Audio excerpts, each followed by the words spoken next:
What's coming together here is a really horrid combination that nobody really ever wants to talk about, which is the intersection of race and sexual predation. And let's be honest that actually a lot of this is bringing those two things together in an unpleasant way. The issue about the grooming gangs inquiry is very straightforward. The government clearly never wanted these two things to be put together. And I suspect that their big reason for not wanting those two things to be put together is that much of this took place in areas which are run by local Labour councils, and that the authorities who ought to be watching over this, stopping it, monitoring it, and all of the rest of it, were controlled by those councils, and they did nothing. The point I make in my piece today is that this particular phenomenon is not like other countries for a number of reasons. Number one, scale. Most, these rings, even the big ones, you're talking about a few children, maybe a dozen. Here, we're talking about tens of thousands. This is industrial. Secondly, the issue about who the children are. This is a horrible way to put it. You kindly said I'd been at this a long time. I'm afraid much longer than you think. I won a Royal Television Society Award for a film on paedophiles back in 1988, 37 years ago. It was the first award I ever won. And the reason I had to spend a week sitting interviewing paedophiles in a darkened room. It's one of the most loathsome experiences of my life, but I learned some things. One of them is that they do two things. One, they choose children for quote unquote aesthetic reasons. In this case, the grooming gangs, these children are chosen because of their race. They are chosen because they are white and because they are outside the community of the groomers. And secondly, they are chosen, the way they operate is not in secrecy. All other abuse, the first thing the abuser says to the child is, don't tell anybody because, I'll kill you. Or for a younger child, they will say to that child, if anybody knows, they will take your parents away and put them in jail. The difference with this grooming gangs thing is that everybody knows. It happens in public. The girls are but first attracted usually by young men from within those communities, flash cars, cigarettes, they give them drugs, all the rest of it. And the girls, and I did, as you said, this film 10 years ago, and what the girls tell you is, this is my boyfriend, because they think that's what's happening. Only later do they discover they're hooked on drugs, they need the alcohol and all of that, and then they're passed around amongst older men. So this is just completely different. And the other thing, which I think really makes it different, and brings us back to, if you like, the horror of of narrowing the inquiry, is that these people know that they are protected. They're protected politically. They're protected by social workers. They're protected by local police, because everybody says we don't want to ramp up tensions in the community, and these girls, partly their own fault. That is the scandal here, and that's the thing I think that I wanted to bring out, because I'm beginning to get around somehow that actually, this is no different to anything else. It could not be more different. In a searing monologue on Talk TV, broadcaster and former Equality and Human Rights Commission chair, Trevor Phillips confronted one of Britain's most uncomfortable taboos, the intersection of race, power, and sexual predation. His words, calm but cutting, pierced through years of political denial and bureaucratic cowardice.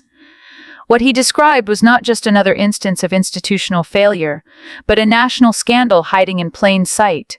For decades, Britain has tiptoed around this very issue, grooming gangs that targeted white working-class girls, largely in towns and cities governed by Labour-run councils. According to Phillips, the government's reluctance to confront the racial dimension was political self-preservation dressed up as social sensitivity. It's a statement that many politicians and media outlets have avoided, fearful of fueling xenophobia or being seen as giving cover to far-right rhetoric. But for Phillips, silence has been more dangerous than confrontation. By refusing to name what was happening, he argued, authorities effectively gave predators immunity. The most damning part of Phillips's argument came near the end, the suggestion that these crimes persisted because the perpetrators knew they were protected. They're protected politically, by social workers, by local police, he said, because everybody says we don't want to ramp up tensions in the community. Phillips's remarks land at a time when the government's inquiry into grooming gangs has faced criticism for being too narrow in scope, avoiding explicit examination of ethnicity or cultural factors. His intervention forces that question back onto the table. Can a country confront a crime honestly if it refuses to name its full nature? Thanks for having me, and great to be with you. And while I was waiting, I actually just bought my ticket to Tokyo, so I'm ready to go. Good to be with you. The president is personally leading this trade mission, and so he's signaling that trade is not just a technical negotiation, but it's a strategic priority. And in short order, he secured 4 trade deals, so 2 trade deals, one with Malaysia, one with Cambodia, and a framework with Thailand and Vietnam. And it seems to be just success after success, and I'm quite optimistic that this trip will yield much progress in a trade relationship with Japan and also South Korea and potentially China. And so we have a focus that the president has in really changing the direction of our trade relationship from being an economy built on consumption to one on production, which is good for American workers, farmers, ranchers, and American businesses. And how do you see the British economy doing? We are over our heads with a very socialist government now, and every month that goes by, we're seeing more and more clearly the direction of travel. We're understanding their ideology in terms of high tax, going after not just income but assets. That's going to hurt a lot of British people who've always, we've been told, work hard, aspire, accumulate, save, don't rely on the state, and suddenly we feel like we've done a full 180 on that ethos, and I think it's terrifying a lot of people. You're exactly right, and I even think the conversation before about housing and being able to afford housing and not taxing housing as much is, when you tax investment, you get less of it.